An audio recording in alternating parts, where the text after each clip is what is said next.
సామెతల గ్రంథం 9వ అధ్యాయం 8వ వచనం చదువుతాను. అపహాస్కులు గద్దింపకము, గద్దించిన వాడు నిన్ను ద్వేషించును. జ్ఞానము గలవాన్ని గద్దింపగా వాడు నిన్ను ప్రేమించును.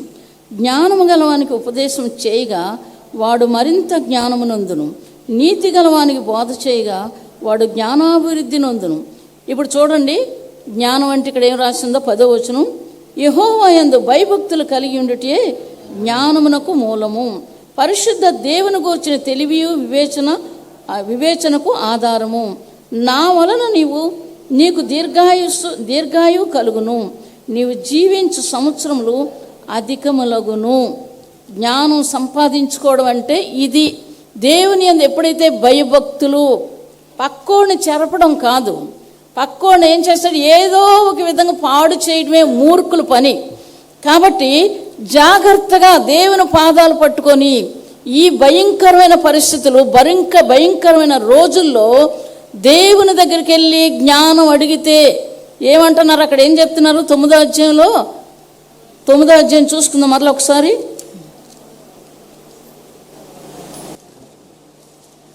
నీవు జీవించు సంవత్సరములు అధికములగును. నీవు జీవించు సంవత్సరములు అధికములగును. ఎవరి దగ్గరికి వెళ్ళాలి? నిజముగా ఖచ్చితంగా రక్షణ, నా జీవితంలో ఖచ్చితంగా రక్షణ ఉంది, నేను పాపం చేయలేదు ప్రభుని నమ్ముకున్నాక అని ఎవరైతే అనుకుంటారో వాళ్ళు పక్కోడు, ఈ పక్కోడు మాటలు వినకూడదు. వింటే పాడైపోతారు. అదే అంటున్నారు, అపహాస్కులు సహవాసం చేస్తే చెడిపోతాడు. ఏంటండి, జ్ఞానము గలవాడు ఏంటంటే జ్ఞానులతో సహవాసం చేస్తే ఏమవుతాడు? జ్ఞానం పొందుకుంటాడు. ఈ మాట ఏంటండి ప్రసంగిలో రాస్తారు. చూసుకుందామండి. 7వ అధ్యాయం 4వ వచనం. వీళ్ళకి ఏం కర్మ, అంత డబ్బు గలలు, అంత ధనవంతులు. 7వ అధ్యాయం. జ్ఞానుల మనస్సు ప్రలాపించే వారి ఇంటి మీద ఉండను, అయితే బుద్ధిహీనుల తలంపు సంతోషించే వారి మధ్య ఉండను. చాలు, దేవుని మహిమ కలుగును గాక. ఇతను ప్రసంగి అంటే సొలొమోను మహారాజు. ఈ మహారాజు చెప్తున్న మాటలేటి, జ్ఞానుల మనస్సు ఎక్కడ ఉంటుందట? ప్రలాపిస్తున్న వారి ఇంటి మీద ఉండును. ఎందుకు అలాగా? ఎందుకంటే ఈ కన్నీరు, ఈ భయంకరమైన ప్రలాపన, దాని వలన గొప్ప విజయం వస్తుంది. అందుకు జ్ఞానం కలిగిన వాళ్ళు ఏమన్నారంటే ప్రలాపిస్తున్న ఇంటి వారి మీదట వాళ్ళ మనస్సు ఉంటుందట. మరి మీ మనస్సు ఎక్కడుందో చూసుకోండి. ఏమంటున్నారు? జ్ఞానుల మనస్సు ప్రలాపించువారు ఇంటి మీద ఉండును, అయితే బుద్ధిహీనుల తలంపు సంతోషించువారు మధ్య నుండును. కాబట్టి బుద్ధి ఉందా, జ్ఞానం ఉందా, ఏముందో మనలో మనం చూసుకోవాలి ఈ మాటలను బట్టి. కాబట్టి జాగ్రత్తగా జీవించకపోతే మాత్రం ఎప్పుడు ఏమవుతుందో మనకు తెలియదు. ఎందుకంటే చాలామందికి హార్ట్ అటాక్లు వస్తున్నాయి, స్ట్రోకులు వస్తున్నాయి, కారణం లేకుండా. పిల్లలు 10 సంవత్సరాల పిల్లలు ఏంటంటే 15 సంవత్సరాలు, 18 సంవత్సరాలు, ఇంకా వయసుతో నిమిత్తం లేదు, చచ్చిపోతున్నారు, కారణం ఉండదు. అంటే ఏంటి? పాపం పరిపక్వమై మరణాన్ని కంటాది. ఈరోజు బుద్ధిహీనుల మీద మనస్సు ఉంచుతున్నారు కానీ దేవుడి మీద మనస్సు ఉంచట్లేదు. కాబట్టి ఈ మనస్సు ఉంచక ఏమైపోతున్నారు? వీళ్ళు చెదిరిపోతున్నారు, వాళ్ళు చెదిరిపోతున్నారు, పాడైపోతున్నారు. దేవుని సన్నిధి లేదు వాళ్ళకి. ఏంటంటే దేవుని సన్నిధి అనేది లేదు. దేవుడి మీద భయం ఉంటే దేవుని సన్నిధి అనేది భయం ఉంటుంది. దేవుడి మీద లేనప్పుడు భయం అనేది ఉండదు. కాబట్టి మీ మనస్సు దేని మీద ఉందో జ్ఞాపకం చేసుకోండి. మొన్న ఈ మధ్యన ఒక సాక్ష్యం మేము విన్నాము, మొన్న కూడా నేను చెప్పాను. ఏంటండి, భయంకరమైన వ్యక్తి అతను. భయంకరమైన వ్యక్తి అంటే ఏంటండి, బాటలు బద్దలు కొట్టి పొడిచేయడమే. అలాగే ఎంతమందినో చంపేశాడు. అయితే తల్లి ప్రార్థన చేస్తుంది, తల్లి కన్నీటి ప్రార్థన చేస్తుంది. ఏంటంటే నా కొడుకు సేవ చెయ్యాలి. దేవుడు వాగ్దానం ఇచ్చాడట. వాగ్దానం ఇస్తే ఆ వాగ్దానం పట్టుకొని ప్రార్థన చేస్తుంది. ఈ అబ్బాయి దగ్గరికి మరణమే దగ్గరికి వచ్చింది. ఏంటంటే పోలీస్ స్టేషన్కి వెళ్ళాడు చెప్పడానికి, ఎవరికో కోసం చెప్పడానికి. ఇన్ని రోజులు దొరికావు నువ్వు అని ఆ పోలీస్ ఆఫీసర్ ఏం చేశాడు, గన్న తీసి ఇక్కడ పెట్టాడు. సరే ఈ రోజుతో నా పని అయిపోయింది, నేను ఈరోజు చచ్చిపోతే రేపు 2 రోజులు అయిపోద్దని మనసులో అనుకుంటున్నాడు. అనుకునేసరికి అతను మరి ఏమైందో మరి తెలియదు, కానీ ఈసారికి నిన్ను వదిలేస్తానని వెళ్ళిపో అన్నాడట. చూసారా, ఇంటికి వెళ్ళాడు. ఇంటికి వెళ్ళేసరికి వాళ్ళ అమ్మ ప్రార్థన చేస్తుంది, చెప్తుంది, ఆ అబ్బాయితో చెప్తుంది, రాత్రి మరణం నీ దగ్గరికి వచ్చింది, దేవుడు నిన్ను కాపాడాడని చెప్పింది. అంటే ప్రార్థన ఏం చేస్తుంది? పరిస్థితులు మార్చేస్తుంది. దేవునికి మహిమ కలుగునుగాక. యవ్వనస్తులు, పెద్దవారేటి యవ్వనస్తులు జాగ్రత్తగా మీరు బ్రతకపోతే మీ బ్రతుకులు ఎప్పుడేమైపోతే తెలియదు. అయిపోవాలని నేను కోరుకోవట్లేదు, బైబిల్ చెప్తున్న మాటలు మీకు చెప్తున్నాను కాబట్టి చాలా జాగ్రత్తగా ప్రభు పాదాలే పట్టుకోవాలి. ఏంటంటే మనుషుల పాదాలు, ఇంకొకరి పాదాలు పట్టుకోకూడదు. ఎప్పుడైతే దేవుని పాదాలు పట్టుకుంటారో మీరు బ్రతుకుతారు. ఇది గ్యారంటీ. దేవునికి మహిమ కలుగునుగాక. హల్లెలూయా. కాబట్టి జ్ఞానుల మనస్సట ప్రలాపిస్తున్న వారి ఇంటి మీద ఉంటుందట. కాబట్టి బుద్ధిహీనుల తలంపులు ఎక్కడ ఉంటుంది? అలా ఉంటాయి. పక్కోడు చెప్పాడండి చర్చికి వెళ్ళొద్దని, ఆ పక్కోడు చెప్పాడండి చర్చికి వెళ్ళొద్దని. ఏసండి, దేవుని సన్నిధిలో ముందుండడం నేర్చుకోవాలి.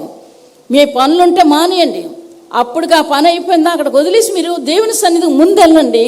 దాని అంతం మీరు చూస్తారు. అంటే ఎవరో చెప్పిన మాటలు మీరు వింటున్నారు, కానీ దేవుడు ఏం చెప్తున్నాడో జ్ఞానం లేదు. కాబట్టి సహవాసం దేవుడితో లేదు, బుద్ధిహీనుల మధ్యలో ఉంది, కానీ సహవాసం దేవుడితో లేదు. కాబట్టి ఏమైపోతున్నారు? చెడిపోతున్నారు. ఈ రోజుల్లో క్రైస్తవులు, మరి ముఖ్యంగా క్రైస్తవులు చెడిపోతున్నారు. మరి ముఖ్యంగా యవ్వనస్తులు మరి ముఖ్యంగా చెడిపోతున్నారు. పక్కోళ్ళు చెప్పారు, ఆ పక్కోళ్ళు చెప్పారు, వాడి మాటే వింటాను నేను. ఏంటండి, సేవకులవని దేవుడవని వాళ్ళ మాట నేను విన్ను. అలాగే ఎంతోమంది ఉన్నారు దినాల్లో. ఏంటంటే సరైన జీవితం లేదు, చిందరవందరం. ఒక కుటుంబం గురించి మాకు తెలుసు. వాళ్ళు ఇక్కడి నుంచే వెళ్ళిపోయారు. ఏంటండి, వెళ్ళిపోతే ఇక్కడికి వచ్చిన తర్వాత చాలా బాగున్నారు, అన్ని విషయాల్లో బాగున్నారు. తర్వాత వాళ్ళ వ్యాపారాల కోసమని వెళ్ళిపోయారు. ఏంటండి, వెళ్ళిపోయి మళ్ళీ తాగుడు మొదలుపెట్టాడు. తల్లి ప్రార్థన చేసేది ప్రార్థన మానేసింది. పిల్ల జీవితం, భార్యాభర్తలు విడిపోయారు. కొడుక్కి సంబంధం కుదరడం లేదు. ఇన్ని సమస్యలు వచ్చినాయి వాళ్ళ జీవితంలో. వాళ్ళు మళ్ళీ నా దగ్గరకు వచ్చారు. చూసారా, అటువంటి భయంకరమైన పరిస్థితులను ఎవరు విడిపించగలరు? దేవుడు విడిపించగలడు. దేవునికి మహిమ కలుగునుగాక. హల్లెలూయా. కాబట్టి సహవాసం, ప్రలాపిస్తున్న వారి ఇంటి మీద జ్ఞానుల మనస్సు ఉంటుందట. ఇంకో మాట చూసుకుందామండి. ప్రసంగి గ్రంథం 2వ అధ్యాయం 26వ వచనం చదువుతాను నేను. యాలేనగా దైవ దృష్టికి మంచివాడుగా నుండి వారికి దేవుడు జ్ఞానమును, తెలివిని, ఆనందమును అనుగ్రహించును. అయితే దైవ దృష్టికి ఇష్టడుగు వానికి ఇచ్చుటకై ప్రయాసపడి పోగు చేయి పనిని ఆయన పాపాత్మునికి నిర్ణయించెను. చూసారండి, దైవ దృష్టికి మంచి వాళ్ళు అనిపించుకోవాలి. డబ్బుల కోసం బ్రతకూడదు. దైవ దృష్టికి నువ్వు మంచివాడుగా ఉన్నావా? ఉంటే పాపాత్మలు పోగేసిన దానం నీకు ఇస్తాడట, ఆయన ఇస్తాడట. ఈ మాట బైబిల్లో మాట, జ్ఞాని అయినటువంటి సొలొమోను మహారాజు చెప్తున్న మాట. కాబట్టి వినాల్సిందే తప్పకుండా. ఇక్కడ దైవ దృష్టికి మంచివాడుగా నుండివానికి దేవుడు జ్ఞానమును, తెలివిని, ఆనందమును అనుగ్రహించును. అయితే దైవ దృష్టికి ఇష్టడుగు వానికి ఇచ్చుటకై ప్రయాసపడి పోగు చేయి పనిని ఆయన పాపాత్ముకి నిర్ణయించాను. పాపాత్ముల సొమ్ము ఎవరికి ఇస్తారు? దేవుని బిడ్డలకి, దేవుని దృష్టికి మంచి వాళ్ళకి, మంచివాడుగా ఉన్నవాడికి ఇస్తాడు. మరి ఇది చేయడం మంచిదా, అది చేయడం మంచిదా? దైవ దృష్టికి మంచివాడుగా ఉండడం మంచిదా, చెడ్డవాడుగా ఉండడం మంచిదా? చెప్పండి. దైవ దృష్టికి మంచివాడుగా ఉండాలి, అంతేగాని ఇష్టానుసారమైన జీవితం జీవించడానికి నీకు రక్షణ నీకు ఇవ్వలేదు. చాలామంది రక్షించబడ్డామని కూడా మరలా పాపాలు చేస్తూనే ఉంటారు. ఆ పాపాలు చేసిన వాళ్ళకి శిక్ష తప్పకుండా వస్తుంది, తప్పకుండా విడుదల రాదు వాళ్ళకి. కాబట్టి జాగ్రత్తగా జీవించడం నేర్చుకోవాలి. తర్వాత ఈజీగా ఇతరుల మాటలు నమ్మడం, దేవుని దగ్గరికి వెళ్ళరు అనమాట. ఈజీగా ఇతరుల పక్కోడు మాటలు వినడం, ఆ పక్కోడు మాటలు వినడం. వాడు ఏం చేస్తాడు, కుట్ర పని వాళ్ళు చెప్తారు ఆ పక్కోడు కాడు, ఆ పక్కోడు కాదు ఇలాగ అల్లేస్తారు మొత్తం. వీళ్ళు మంచోళ్ళ, మంచి వాళ్ళు కారు. ఏంటంటే మంచి దాన్ని చెడ్డగా చేసి చెప్తూ ఉంటారు. కాబట్టి ఈ విషయాల్లో మీరు జాగ్రత్తగా ఉండాలి. ఆఖరి దినాలు, భయంకరమైన దినాలు. ఎప్పుడైతే మీరు జాగ్రత్త తీసుకుంటారో మీ మట్టుకు మీరు వ్యక్తిగతంగా, నా చెల్లె లేదా నా తమ్ముడే లేదా నా అన్నయ్యే, నా తండ్రే, నా తల్లే, వాళ్ళు చెప్పారు ఈ పని చెయ్యొద్దు, ఇలా చెడ్డ పని చేయమని. మీరు ప్రభువుని నమ్ముకున్నారు. అయితే వాళ్ళు చెప్పినప్పుడు మీరు వింటారా? చెప్పాలా? వినకూడదు. అయితే పక్కోడు మాట వింటారా? వింటే ఏమవుతారు? దేవుని సన్నిధి లేకుండా చేసేస్తాడు. చెప్పాను కదా, ఒక ఆయన ఇలాగ ఎయిడ్స్ జబ్బు వస్తే పాపం తీసుకెళ్ళి ఆఖరి చనిపోయాడు. దేవుని రాజ్యంలో ఉన్నాడు అతను. ఏంటంటే మధ్యలోకి వచ్చి పాపం తాగుడు మానేశాడు, ఎయిడ్స్ తగ్గిపోయింది, కాలు ఇలాగ ఉండిపోయిన కాలు డ్యాన్స్ చేసి వాడు చర్చిలో ఆరాధనలో. అంత గొప్ప కార్యం దేవుడు చేశాడు. ఏ మనిషి అయినా ఎప్పుడైతే రోగం కానీ పాపం కానీ లేకపోతే స్వస్థత కానీ రాకపోతే పశ్చాత్తాపం పడడం నేర్చుకోవాలి. అంటే చేసినవన్నీ కూర్చొని నేను ఎవరికి, ఆ మనిషికి ఏం చేశానా, ఈ మనిషికి ఏమైనా చేశానా, లేకపోతే అవతలకి ఏమైనా చేశానా, కూర్చొని ఏడవడం మొదలు పెట్టాలి. ఎందుకు వచ్చింది ఈ జబ్బు? ఏడవడం మొదలు పెట్టాలి. ప్రభువా నేనేం చేశాను నాకు తెలియట్లేదు, నన్ను క్షమించు, పశ్చాత్తాపం నాకు ఇయ్యు. హృదయం బద్దలు చేసుకుంటే స్వస్థత నీకు వస్తుంది. దేవునికి మహిమ కలుగును గాక. డాక్టర్ల దగ్గరికి వెళ్ళిపోవడం కాదు. ఆ పెద్దోళ్ళు ఉన్నారు, లేదో 10 మంది 100 మంది నిన్ను ఆదరిస్తే ఏం లాభం? నీ మరణం దగ్గరికి వస్తే నువ్వు దేవుడి దగ్గరికి వెళ్ళడం నేర్చుకోవాలి. అప్పుడు ఏం చేస్తాడు? నీవు ప్రలాపిస్తావు. ఎప్పుడైతే ఏడుస్తావో దానికి పశ్చాత్తాపానికి దేవుడు తప్పకుండా స్వస్థపరుస్తాడు. దేవునికి మహిమ కలుగును గాక. కొంతమంది జీవితాల్లో తెలియదు, దెయ్యాలు పట్టుకుంటాయి. అప్పుడు దేవుని సేవకుల దగ్గరికి వెళ్తే ప్రార్థన చేస్తే తప్పకుండా పోతాయి. అలాగా జరుగుతుంది. కొంతమందికి అనారోగ్యాలు వచ్చేస్తాయి. అవి పోకపోతే ఏం చేయాలా? ప్రార్థన, కన్నీటి ప్రార్థన. దేవునికి మహిమ కలుగునుగా. కొంతమందికి చిల్లంగులు పెడతారు. చిల్లంగులు పెట్టగానే ఆ రోగం వచ్చేస్తుంది, వాళ్ళు చచ్చిపోతారు వాళ్ళు. తర్వాత వాళ్ళు వేపుకొని తింటారు. వీళ్ళు నిజంగా చంపేసి, ఒకవేళ లేపినప్పుడు వాళ్ళు కానీ పారిపోతే వాళ్ళు బ్రతుకుతారు.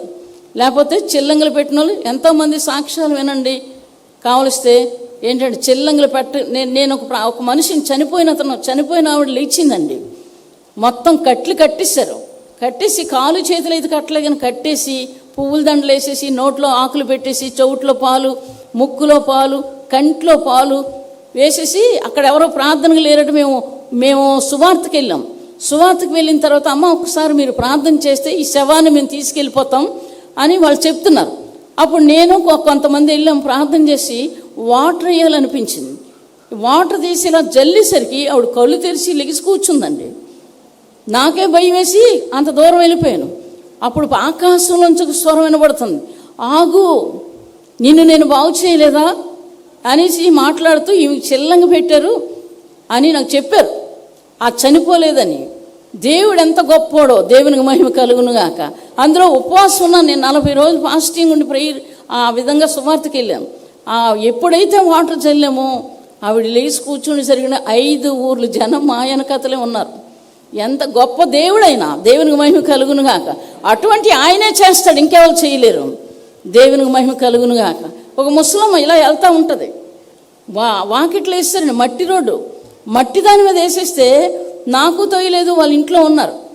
నన్ను పిలిస్తే వెళ్ళిన తర్వాత ప్రార్థన చేసి ఊదానండి. 2 సార్లు ఊదేసరికి కళ్ళు తెరిచింది. ఎప్పటికీ నడుస్తుంది ఈ వీధిలో. ఇక్కడ రాకుండా తీసుకుని వెళ్ళిపోయారు. దేవుడు తెలుసు. దేవునికి మహిమ కలుగును గాక. హల్లెలూయా, హల్లెలూయా. మేమంటే చాలా ఇష్టం. నేనంటే అమ్మ నువ్వంటే చాలా ఇష్టం నాకు. నా కొడుకు ఒప్పుకోవట్లేదు, అందుకని మీ దగ్గర రాదు. సరే వెళ్ళు నువ్వు అక్కడికన్నా. అలాగ కోమాలోకి వెళ్ళిపోయిన ఎంతమందో దేవుడు లేపాడు. దేవునికి మహిమ కలుగును గాక. ఎప్పుడైతే ఆవిడ లేచిందో అప్పటి నుంచి చనిపోయిన లెగాలని ప్రార్థన చేస్తున్నాను. నాకు కొన్ని వాగ్దానాలు దేవుడు ఇచ్చాడు. దేవునికి మహిమ కలుగును గాక. హల్లెలూయా. కాబట్టి దేవుడు ఏదైనా చేస్తాడు. ఒక చిన్న మాట సూచనగా నేను చెప్తున్నాను. పెద్ద మందిరాలు కట్టాలి, డబ్బులు ఎలాగ వస్తాయి? దేవుడిస్తాడు, దేవునికి మహిమ కలుగునుగాక. అయితే వాళ్ళకి కొన్ని 200 సంవత్సరాల నుంచి చెట్లు వాళ్ళ పొలాల్లో ఉన్నాయి. వాళ్ళ పితరులు చచ్చిపోయారు, పిల్లలు ఉన్నారు. ఒక పెద్ద టేకు చెట్టు అండి, అది ఒక్క చెట్టే ₹1 కోటి కొనుక్కుంటామని వస్తే అతను ఇవ్వలేదు. ఈ మాటలు ఆలకించి దేవుడు తప్పకుండా నాకు ఒక కల వచ్చిందమ్మా, ఆ కలలో దేవుడు గొప్ప గొప్ప కార్యాలు మీ పట్ల జరుగుతున్నాయి, అందుకు మీరు ఎప్పుడు మందిరం కడతారో అప్పుడు కోసం నేను ఈ చెట్టు ఇలాగ చాపితే మరొకింత చాపితే అంతలా ఉంది. ఏంటండి ఇప్పుడు చూస్తే శూన్యంలాగా ఉంది. ఇక్కడ నుంచి అంత పొడుగు చెట్టు, అది ఒక రాయి మీదకి ఎక్కించి మొక్కల కోసం ఉంచాడండి. చూసారా ఎంత ఆశ్చర్యం! ₹1 కోటి ఇస్తా. ఇప్పుడు అతను 30 లక్షలు కావాలి, డబ్బులు లేవు, ₹1 కోటికి అడుగుతున్నారు. నేను అమ్మను, నేను అన్నయ్య సపేరాల్లాగా ఉండను, నేను దేవుడికి ఇస్తానని చెప్పి 5 చెట్లు కూడా కావలిస్తే నేను దేవుని మందిరానికి ఇస్తానని చెప్పి ఆయన చూసిన దర్శనాన్ని బట్టి చెట్టు కోసి అక్కడ ఉంచాడు. అంటే ఇది ఒక సూచనేనా? మనం ప్రార్థన చేస్తున్న దానికి సూచన కాదా? డబ్బులు ఎలాగొస్తాయో నాకు తెలియదు, స్థలం ఎలాగొస్తుందో నాకు తెలియదు, అందుకు ఇచ్చేవాళ్ళు స్థలం ఇచ్చేవాళ్ళు ఇచ్చేలా ప్రార్థన చేస్తున్నాను. దేవునికి మహిమ కలుగునుగాక. నాకు ఇప్పుడుగా చానాల క్రితం ఒక వాక్యం వచ్చింది, చూపిస్తానండి. జకర్యా గ్రంథం 4వ అధ్యాయం అండి, 6వ వచనం చదువుతాను. అప్పుడు అతడు నాతో ఇట్లనెను, జెరుబ్బాబేలునకు ప్రత్యక్షమైన యెహోవా వాక్కు ఇదే, శక్తి చేతనైనను బలము చేతనైనను కాక నా ఆత్మ చేతనే ఇది జరుగునని సైన్యములకు అధిపతిగా యెహోవా సెలవిచ్చును. గొప్ప పర్వతమా, జెరుబ్బాబేలును అడ్డగించుటకు నీవు ఏమాత్రపు దానవు, నీవు చదును భూమి వగ్దువు, కృప కలుగునుగాక అని జనులు కేకలు వేయగా అతడు పైరాయి తీసుకొని పెట్టించును. యెహోవా వాక్కు మరలా నాకు ప్రత్యక్షమై ఇలాగ సెలవిచ్చును, జెరుబ్బాబేలు చేతులు ఈ మందిరపు పునాది వేసి ఉన్నవి, అతని చేతులు ముగించును. అప్పుడు సైన్యములకు అధిపతిగా యెహోవా నన్ను మీ యొద్దకు పంపి ఉన్నాడని నీవు తెలుసుకుందువు. కార్యములు అల్పములై ఉన్న కాలమున తృణీకరించిన వాడెవడు? లోకమంతటను సంచారం చేయు యెహోవా యొక్క 7 నేత్రములు జెరుబ్బాబేలు చేతుల గుండు నూలుండుట చూచి సంతోషించితిని. దేవునికి మహిమ కలుగునుగాక. ఇంకో మాట ఉంది, చూద్దామండి. హగ్గయిలో ఒక మాట, 2వ అధ్యాయం. ఈ కడవరి మందిరం యొక్క మహిమ మునుపటి మందిరం యొక్క మహిమను మించునని సైన్యములకు అధిపతిగా యెహోవా సెలవిచ్చుచున్నాడు. ఈ స్థలమందు సమాధానము నిలపను అనుగ్రహించేదను, ఇదే సైన్యములకు అధిపతిగా యెహోవా వాక్కు. అప్పుడుకి ఈ మందిరం కట్టబడి ఉంది. కట్టబడిన తర్వాత ఇప్పుడు ఇది కట్టేసాం కదా, కడవర మందిరం మరలా అంటున్నారు. ఈ మునుపటి మందిరం కంటే కడవర మందిరం మహిమతో నింపుతానని చెప్తున్నారు. నాకు అర్థం అవ్వలేదు అప్పుడు. తర్వాత మన కరోనా రాకముందు, కరోనా వచ్చినప్పుడు నేను ప్రార్థన చేస్తాను, ఇంతమంది చనిపోతున్నారంటే కరోనా తగ్గుతుందనే చెప్పారు నాకు అప్పుడు దినాల్లో. చాలామంది ఇలా చెప్పారు, తగ్గలేదు. తగ్గపోయేసరికి మరలా ప్రార్థన చేస్తుంటే దేవుడు ఒక ఇంద్రధనుస్సు నాకు చూపించారు. అప్పుడు నేను ఈ చూపులో కూడా పెట్టాము ఆ మాట. దేవుడు తగ్గించాడు. తర్వాత చాలామంది చనిపోయారు. అప్పుడు మాట్లాడుతున్న మాట ఈ మాట ఏమని, ఈ కడవర మందిరం యొక్క మహిమ మునుపటి మందిరం యొక్క మహిమను మించునని సైన్యములకు అధిపతిగా యెహోవా సెలవిచ్చుచున్నాడు. దేవునికి మహిమ కలుగునుగాక. ఇది దేవుని మాట, ఇది దేవుని మాట. దేవునికి మహిమ కలుగునుగాక. హల్లెలూయా. మనం ఈ చెప్పుకోవడానికి కాదు ఈరోజు. అయితే దేవుడు ఏదైనా చేయగలడన్న మాటకి నేను ఈ మాటలు చెప్తున్నాను. తిమోతికి రాసిన పత్రిక చూసుకుందామండి, 4వ అధ్యాయం.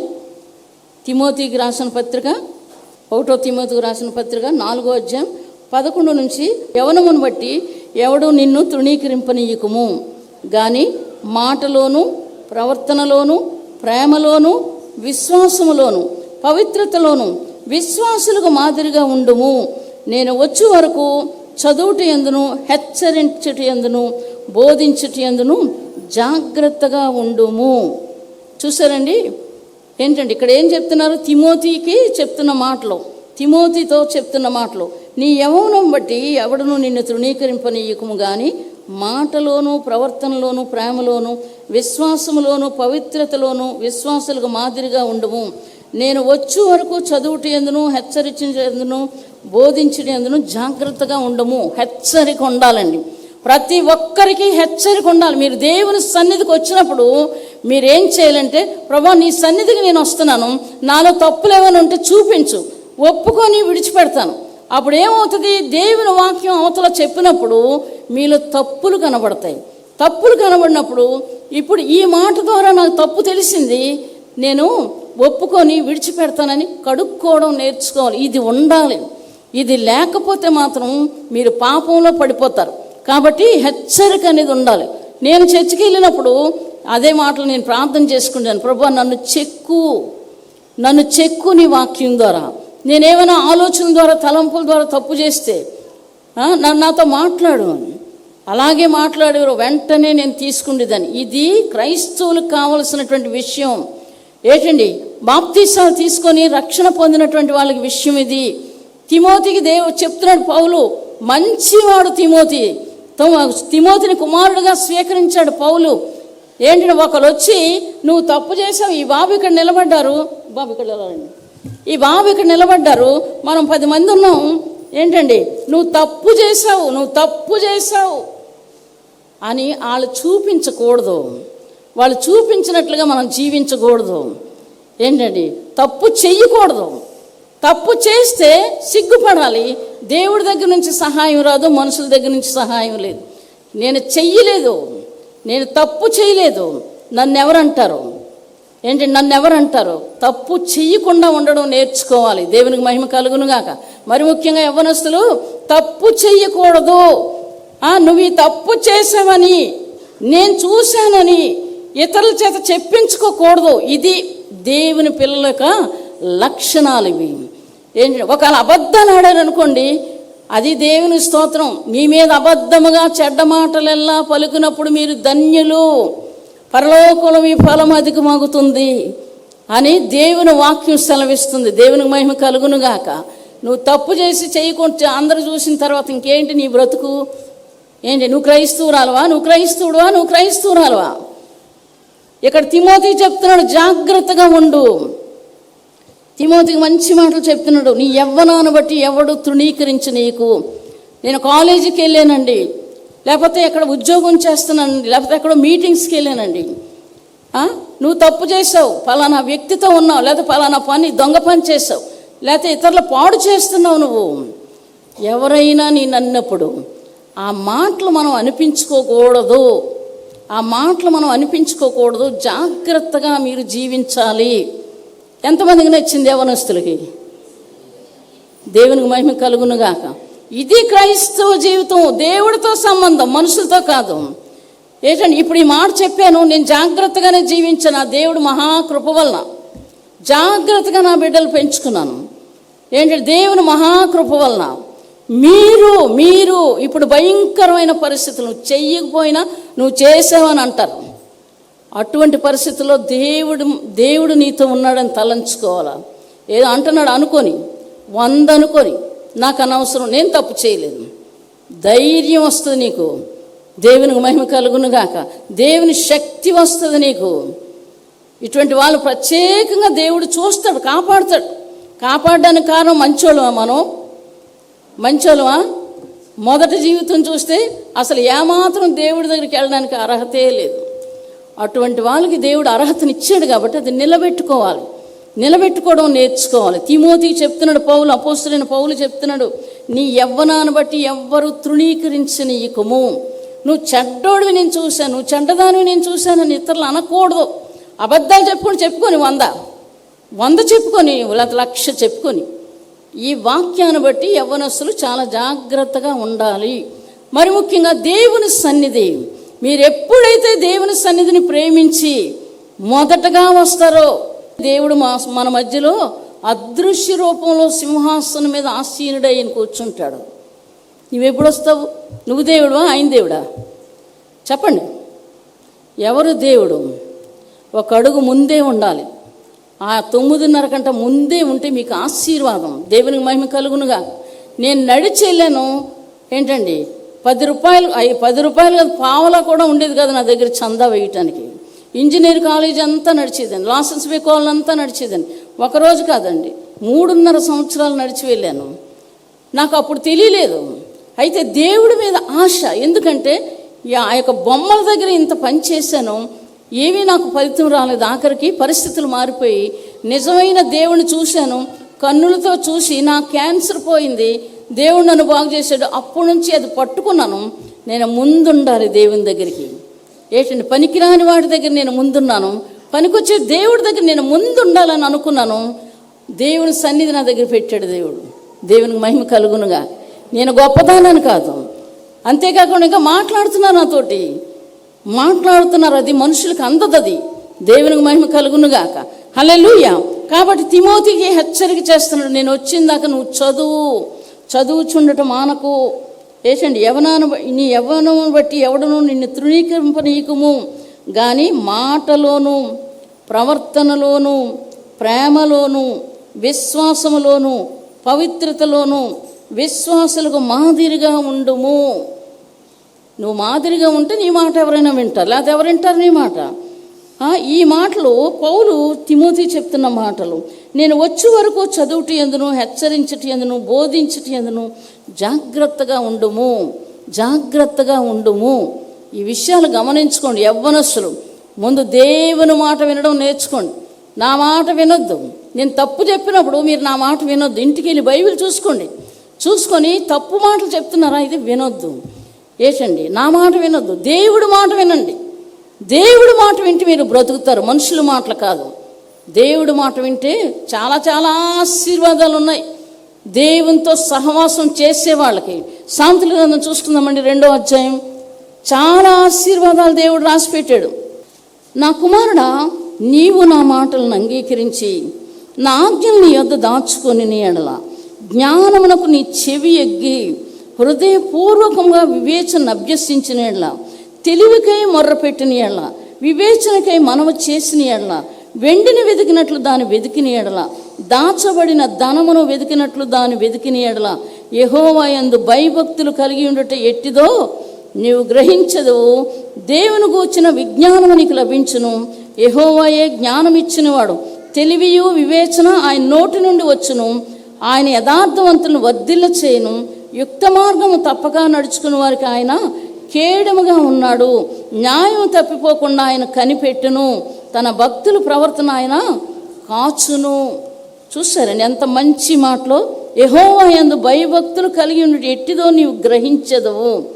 చదువుకున్న పిల్లలు ఏం చేయాలా? మీకు ఏం రాలేదనుకోండి, ఏం చేస్తారు? తొయ్యదు బుర్ర. చాలామందికి తొయ్యదు, ఏం చేయాలో తెలియదు. ఆ పక్క వాళ్ళు చెప్తే, మొన్న పోయిన సంవత్సరం ఒక ఆమె చెప్తుంది, అంటే నాకు 4 ఫ్రెండ్స్ ఉన్నారంటే, ఈ 4 ఫ్రెండ్స్ మంచిగా చెప్తున్నారు అనుకున్న, వాళ్ళు చెప్పింది రాశాను, నేను చెడిపోయాను అంటే అన్న. అక్కడ ఒకలాగా ఉన్నాయి, పక్క వాళ్ళు ఇంకొకలా చెప్పారు, వీళ్ళు ఇలా చెప్పారు. వాళ్ళు చెప్పింది నా ఫ్రెండ్సే కదా, నాకు చెప్పారని నేను విని వాళ్ళు చెప్పినట్లు నేను చేశాను, మొత్తం ఫెయిల్ అయిపోయాను. చెడ్డ సాంగత్యం ఏం చేస్తుంది? మంచి నడవడిని చెడగొడుతుంది. చెడ్డ సాంగత్యం ఎవరైనా చేస్తే, తాగుబోతుడితో కలిస్తే ఏమవుతుంది? వీడు తాగడు, కానీ ఇప్పుడు ఒకసారి కొంచెం తాగు, ఎలాగుంటుందో నీకు ఎలాగుంటుందో ఒకసారి తాగి చూడని చెప్తాడు. ఒక్కరోజు తాగుతాడు, ఇంకో మరుసటి రోజు తీసుకెళ్ళి నిన్న ఎలాగుంది చెప్పు, చాలా మత్తుగా ఉంది, ఇవాళ కూడా తాగు. సరే, చెడిపోయలేదా? చెడిపోతారు. ప్యాకెట్లు ఆడే వాళ్ళ దగ్గరికి వెళ్తే ఏమవుతుంది? ఈ ఒక్క ఆట ఆడు, ఒక్కసారి ఆడు, డబ్బులు వస్తాయి నీకు, ఈ ఒక్కసారి చూడు, ఇది అది కూడా పోతుంది. ఎందుకు? చెడ్డ పనులు అవి. ఏంటంటే చెడ్డ పనులు. సినిమాలు చూస్తే ఏమవుతుంది? వాళ్ళు ఎలా కొట్టుకుంటున్నారు, ఒకదాని కాకపోతే ఇంకోది కాకపోతే ఇంకోది. 3 ప్రేమించమన్నారు, 4 ప్రేమిస్తున్నారు, ఆడవాళ్ళు ప్రేమిస్తున్నారు. ఈ చెడ్డ పనులు సినిమాలు చూసి చెడ్డవి నేర్చుకుంటారు, మంచి నేర్చుకోరు. కాబట్టి చెడు మానేయాలి. ఇప్పుడు పరిస్థితులు బాగోలేవు కాబట్టి దేవుని పాదాలే మనకు శరణ్యం. దేవునికి మహిమ కలుగునుగాక. మనం ఏది అటువంటి రాకూడదంటే ఇలా బ్రతకాలి. ఇప్పుడు దేవుని వాక్యానుసారంగా బ్రతకాలి. మీరు ఎంత డబ్బు దాచుకొని నన్ను కాపాడు, నా డబ్బు కాపాడుతుంది, నన్ను కాపాడుతుంది, డాక్టర్ దగ్గరికి వెళ్తే డాక్టర్ కాపాడుతాడు, ఇది కాపాడదు, అది కాపాడదు, దేవుడే కాపాడుతాడు. దేవునికి మహిమ కలుగును గాక. ఆయన ఇలాగా మీ చుట్టూ ఉంచుతాడు సైన్యాన్ని. దేవునికి మహిమ కలుగును గాక. నా అనుభవాలు ఇవి, చాలా అనుభవాలు నాకు ఉన్నాయి. నాకు భయం వేసి ఏడ్చాను అనుకోండి, నా పక్కనే ఆయన ఉండి నేను ఇక్కడే ఉన్నానని చెప్తారు. ఎంత సంతోషం అండి. మంచిగా నిద్ర పడుతుంది. నిజంగా అది అబద్ధం అయితే మరి నిద్ర పట్టదు. ఏంటంటే నెమ్మది ఉండదు, నిద్ర పట్టదు. కాబట్టి దేవుడిని తోడుగా చేసుకోండి. దేవుని మాట వినడం నేర్చుకోండి. మీకు ఉద్యోగాలు లేవా, దేవుని పాదాలు పట్టుకొని ఏడవండి. మీకు ఉద్యోగం రాకపోతే అలగడగండి. కన్నీరు కన్నీరు కార్చండి. 5 రోజులు, 3 రోజులు, 4 రోజులు. మీకు రోగం తగ్గలేదా, పశ్చాత్తాపం పడండి, మారు మనసు పొందండి. తప్పకుండా దేవుడు నిన్ను బాగు చేస్తాడు, ఇంట్లో నిన్ను బాగు చేస్తాడు. ఇవి దేవుల్లో ఉన్న లక్షణాలు, దైవత్వంలో ఉన్న లక్షణాలు. ఆయన ప్రేమ కలిగినటువంటి వ్యక్తి. కాబట్టి ఇక్కడ ఏం చెప్తున్నారు, నీవు యెహోవా యందు భయభక్తులు కలిగి ఉండట ఎట్టిదో నీవు గ్రహిస్తావు. ఎప్పుడైతే ఆయన ఆశ్రయిస్తావో, ఆయన అడుగుజాడల్లో నడుస్తావో, తప్పకుండా నువ్వు గ్రహించగలిగే మనసు నీకు దేవుడు ఇస్తాడు. దేవునికి మహిమ కలుగును గాక. హల్లెలూయా. కాబట్టి ఈ విషయాలు గమనించుకోవాలి, మాట్లాడడం నేర్చుకోవాలి. ఏంటండి, చాలామంది పాడు చేసేవారు, చెడ్డ సహవాసం, చెడ్డ సహవాసం. వాళ్ళు పాడైపోతారు. పర్వాలేదు, నువ్వు రా, ఇటు ఈ రోజుకు రా అంటారు. ఈ రోజుకు రా అన్నప్పుడు నువ్వు వెళ్ళకూడదు. చాలా జాగ్రత్తగా ఉండాలి. దేవుడు నాకు నేర్పించిన మాటలు ఇవి. ఏంటండి, దేవుడు నేర్పించిన మాటలు. సామెతల గ్రంథం 1వ అధ్యాయం 10వ వచనం చదువుకుందామండి. 1వ అధ్యాయం మనకు తెలిసి చాలాసార్లు చదివాము. నా కుమారుడా, పాపులు నిన్ను ప్రేరేపింపగా ఒప్పకము, మాతో కూడా రమ్ము, మనం ప్రాణం తీయుటకే పొంచుందము, నిర్దోషి అని ఒకరిని పట్టుకున్నట్టు దాగి ఎందుము. ఇంకా చాలా ఉన్నాయి. పాపులు ప్రేరేపిస్తే ఏం చేయాలా, వెళ్ళకము, పాపులతో సహవాసం చేయకము. మనం 1వ అధ్యాయం కీర్తన గ్రంథంలో మనకు తెలుసు. దుష్టులు ఆలోచన. ఈరోజు ఏం చెప్తున్నారు, కొంత అన్నంగానే పెట్టారంటే హోటల్కి తీసుకెళ్ళి అలాగేం చేస్తారు, పాడు చేయడానికి 4-5 సార్లు ఆహారం పెడతారు, బిర్యానీలు పెడతారు, డబ్బులు తీసి పెడతారు. దేవుడికి కానీ ఒక పైసా ఇవ్వరు, లేకపోతే ఎవరికైనా ఇవ్వరు, దేనికి ఇవ్వరు. కానీ వాళ్ళు పాడైపోవడానికి ఇంత అన్నం పెడితే దానికి వీళ్ళు లోబడిపోయి చర్చి ఉండదు, దేవుడు ఉండడు, ఏముండదు, అలా పాడైపోయిన వాళ్ళు ఎంతోమంది ఉన్నారు. నీతో చెప్పినప్పుడు అది నిజం అబద్ధం ఎంతో గ్రహించుకోవడం నేర్చుకోవాలి. పాడైపోవడం వాళ్ళు నేర్పిస్తున్నారు కాబట్టి నువ్వు జాగ్రత్తగా జీవించడం నేర్చుకోవాలి. ఇది తప్పు. ఒక పూట కూటి కొరకట జ్యేష్ఠత్వాన్ని అమ్మేసుకున్నాడట ఎవరు, ఏసావు. అలాగ భోజనాలకి, డబ్బులకి, ఏంటంటే తిరగడానికి ఇలా ఖర్చు పెట్టి వాళ్ళ జీవితాలు ఎలాగా పాడైపోయి ఉన్నవాళ్ళు కూడా పాడు చేసేయడానికి వాళ్ళు ఏం చేస్తారు, ఇటువంటి పనులు చేస్తారు. నీవు నిజంగా యెహోవా యందు భయభక్తులు కలిగి ఉంటే నువ్వేం చేస్తావు, నువ్వు పాడైపోవు. పాపులు నిన్ను ప్రేరేపింపగా ఒప్పకము అన్న మాట నేర్చుకోవాలి. యెహోవా యందు భయభక్తులు కలిగి ఉండడం నేర్చుకోవాలి. దేవుని మాటలవి మరి చూస్తున్నాము. తిమోతికి రాసిన పత్రిక చూసాం కదా. ఇంకా చాలా విషయాలు ఉన్నాయి చెప్పడానికి ఈ మాటలు. కాబట్టి చాలామంది జ్ఞానం లేని వారుగా పాడైపోతున్నారు చెప్పుడు మాటలు విని. ఇంకొకరు అయితే చెప్పుడు మాటలే వింటారు. కుటుంబాలు నాశనం చేసుకున్న వాళ్ళు ఎంతోమందిని తెలుసును. దేవుడి దగ్గరికి నేను వెళ్తాను. నా జీవితం పాడైపోయింది కాబట్టి నేను వాళ్ళ మాటలు వీళ్ళ మాటలు విన్నాను. నేను దేవుడి దగ్గరికి వెళ్తాను. నువ్వు నిజంగా దేవుని యందు భయభక్తులు కలిగి ఉంటే, స్త్రీలవని పురుషులవని, దేవుని దగ్గరికి వెళ్ళడం నేర్చుకోవాలి. కానీ వాళ్ళు ఏం చేస్తారు, ఇలా చెయ్యి, అలా చెయ్యి, నీ కుటుంబం కొల్లేరు చేసుకో. అప్పుడేమవుతుంది, చీర పట్టుకొని 2 ముక్కలు అయిపోతుంది. ఈ ముక్క నువ్వు, ఆ ముక్క నువ్వు. ఇటువంటి బ్రతుకుల కోసం బాధలు పడే వాళ్ళు ఎంతోమంది ఉన్నారు. డబ్బు కోసం, స్వార్థం కోసం ఏంటండి జీవిస్తారు. దేనికోసం జీవిస్తున్నాం? దేవుని కొరకు జీవించడం నేర్చుకోవాలి. దేవుడు మనల్ని తప్పిస్తాడు. పిల్లలు బయటికి వెళ్ళినప్పుడు, యవ్వనస్తులు కానీ పెద్దవారు కానీ బయటికి వెళ్ళినప్పుడు చాలా జాగ్రత్తగా జీవించడం నేర్చుకోవాలి. దేవుని మాటే వినడం నేర్చుకోవాలి. ఒకడు ఏం చేశాడు, ప్రాణ స్నేహితుడు.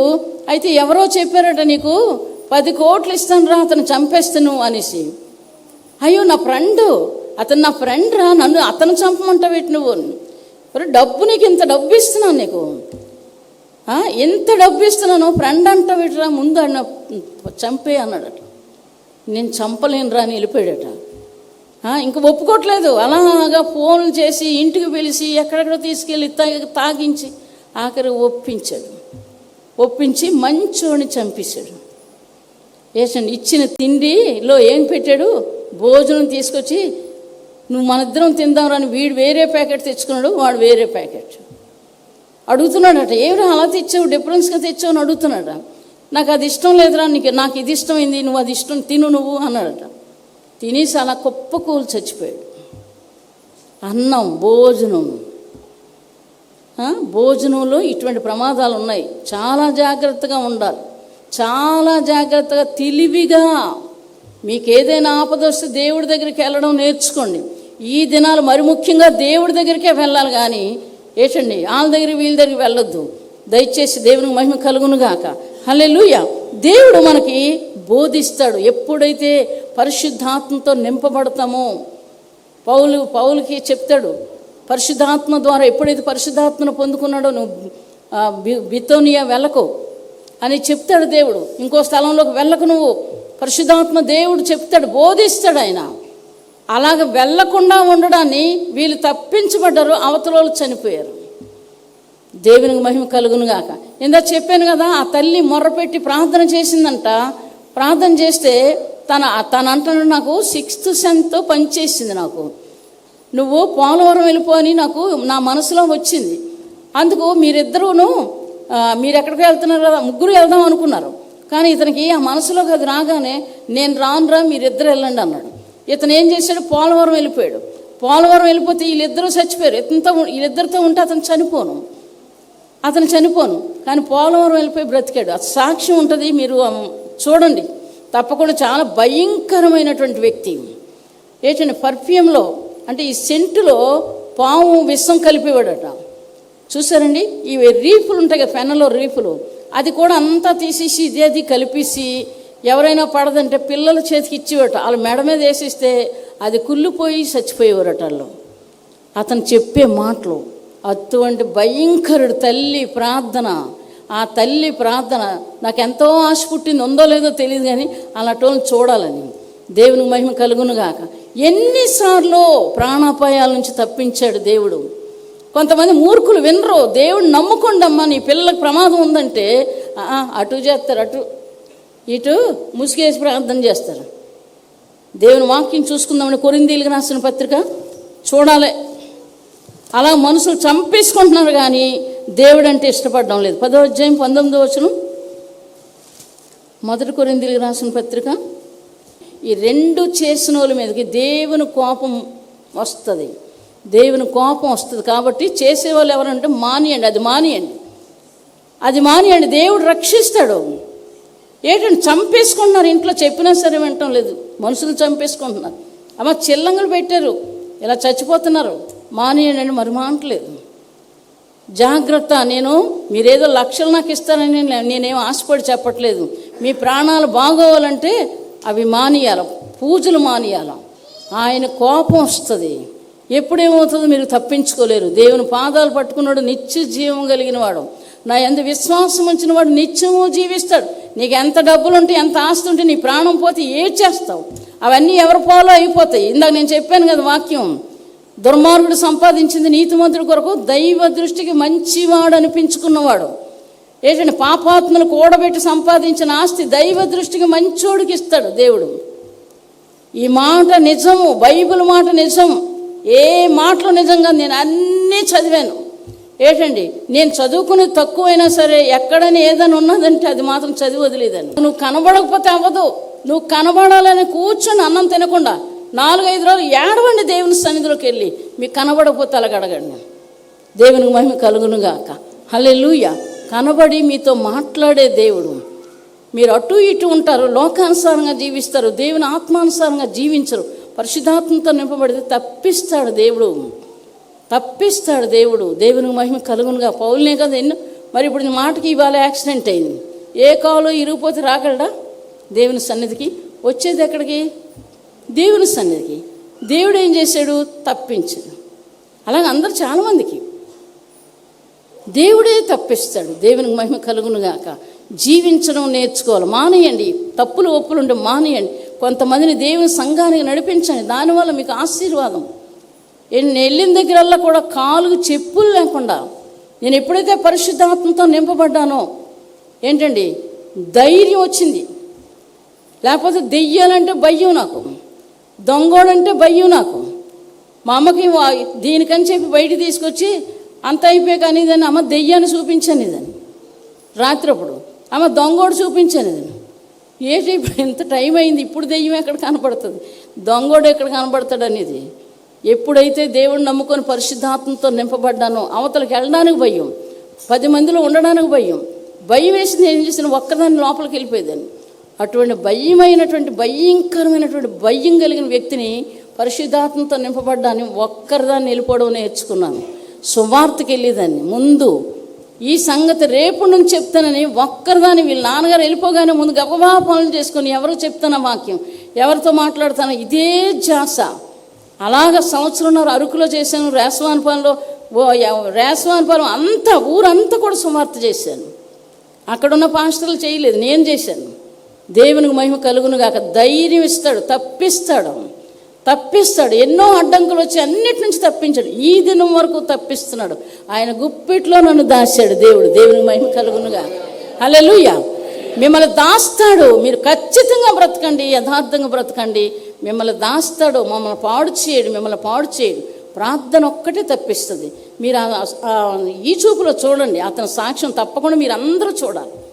తల్లి ఎంత ప్రార్థన చేసిందో. నేను ఆఖరు మారిపోయి నువ్వేనాడు మైకి పట్టుకొని నువ్వు వాక్యం చెప్తావు, నువ్వు మాట్లాడతావో ఆ రోజు నేను చనిపోతాను బాబు అని చెప్పింది. అది బాగా కత్తులు గట డాక్టర్లు మత్తు మందులు ఉంటాయి కదా, ఆపరేషన్ చేసినప్పుడు మత్తు మందులు అటువంటి తీసుకెళ్ళి ఇంకా ఏవేవో రసాయనాలు కలిపి కత్తులు కాల్చివడరు. అది ఇలా కోస్తే వాళ్ళు కోసినట్టు ఉండేది కాదట, అసలు అక్కడ నరికినట్లుగా ఉండేది కాదట, మత్తులాగా పడిపోయేవారట, చచ్చిపోయేవారట. అతను అటువంటి పనులు చేసినటువంటి వ్యక్తి కత్తులు తీసుకొచ్చి లోపల పెడితే ఎక్కడ పెట్టాడో తెలిసిపోతే కత్తులు తీసి పారేసిదట వాళ్ళ అమ్మ. దేవుడు అంత గొప్ప జ్ఞాని. అందుకే ఏం చెప్తాడు, నాకు మొర్ర పెట్టుము నేను నీకు ఉత్తరం ఇచ్చేదను, నీవు గ్రహించలేని గొప్ప సంగతులు నీకు బయలుపరుస్తానన్న మాట ఎంత సత్యం. ఒకసారి కొట్టేద్దాం అనుకునేవాట, నువ్వు ఏడ్చుకొని ప్రార్థన చేస్తే నేను కొట్టేస్తానని చెప్పేసి దగ్గరికి వచ్చేవాడు. ఏమీ అనేది కాదట. భయంకరమైన మాంత్రికుడు. ఆ మాంత్రికుడు పారిపోతాడట ఇతను చూసి. అదేటయ్యా నువ్వు తెచ్చి సంజీవి పెడతాను అన్నావు కదా, దానికోసం నేను చేసి నువ్వు పారిపోతున్నాడు, ముందు మీ అమ్మ ప్రార్థన ఆపు అంటున్నాడు. ముందు మీ అమ్మ ప్రార్థన ఆపు. ఆ దెయ్యాలు నా మీద తిరగబడుతున్నాయి. ఆ గిన్నెలు అయ్యి లేచిపోయేవట. ఇతను కూడా లేచిపోయి ఉన్నాడట, ఎంత ఎత్తులో ఉన్నాడట. అతను కూడా ఎత్తులో ఉన్నాడు. ఎంత మాంత్రికుడు అని చెప్పి ఆ మంత్రాలు నేర్చుకుంటే ఎవరైనా నిన్ను చంపడానికి వస్తే వాళ్ళు నీతోటి మంచిగా మాట్లాడి వెళ్ళిపోతారు. అయితే ఆ మంత్రాలను నేర్పించానని వెళ్ళి సరే సంజీవిని తీసుకొస్తున్నాడట. ఇక పారిపోతున్నాడు ఇతను చూసి. ఎందుకు? ఇంటికాడ తల్లి ప్రార్థన. దెయ్యాలు నా మీద తిరగబడుతున్నాయి బాబు, నీకు నేనేం చేయనని పారిపోయాడట. దేవుడు ఎంత శక్తిమంతుడో. దేవునికి మహిమ కలుగునుగాక. ప్రార్థన చేసుకుందామండి. విశ్వాసం ఉంచండి, నమ్మకాన్ని ఉంచండి, పరిశుద్ధత కలిగి ఉండండి, ప్రభు పాదాలు పట్టుకోండి. పక్కోడు మాట విన్నారా చెడిపోతారు మీరు.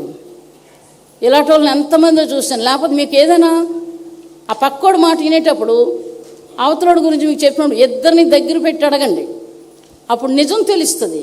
అంతేగాని మీరు పాడైపోతారు అలాగని చేయకపోతే. ఏంటండి కొన్ని పాడు చేస్తారు, కొంతమంది జీవితాలు పాడు చేస్తారు. కాబట్టి జాగ్రత్తగా ఉండండి. మిమ్మల్ని మీరు పరిశీలించుకోండి. ఇందులో నేను ఉన్నానా?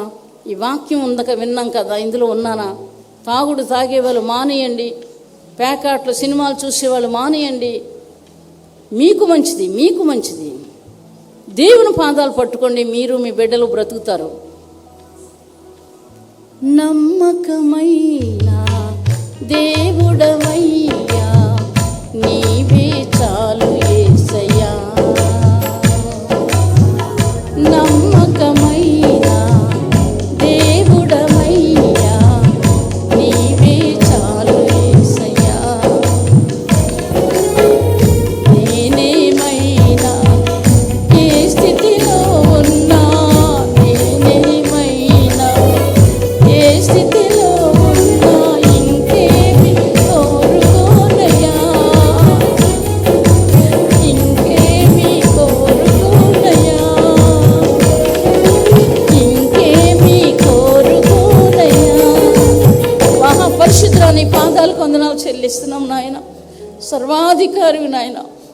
భూమికి, ఆకాశానికి, సముద్రానికి, ప్రతి మానవుడికి ప్రభు అయి ఉన్నావు తండ్రి.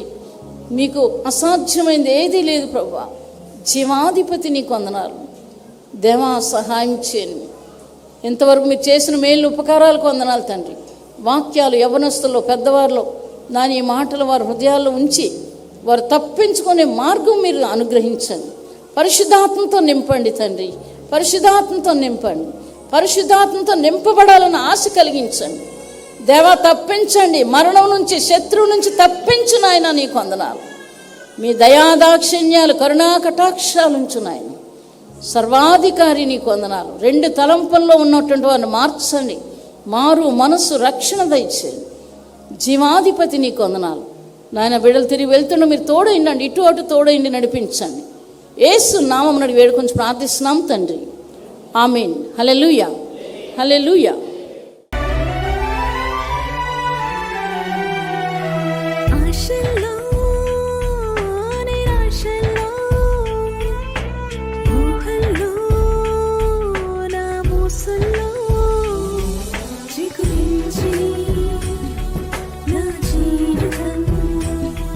ఈ సేవకే ఈ నందత